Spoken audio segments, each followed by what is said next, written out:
It's time to replace this. You can buy this pressure regulator on eBay for about 15 bucks.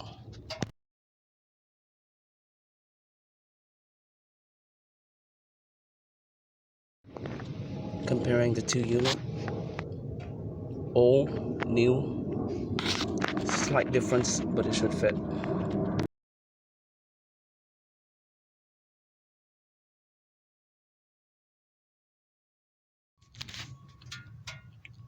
Three bolts and one screw to remove.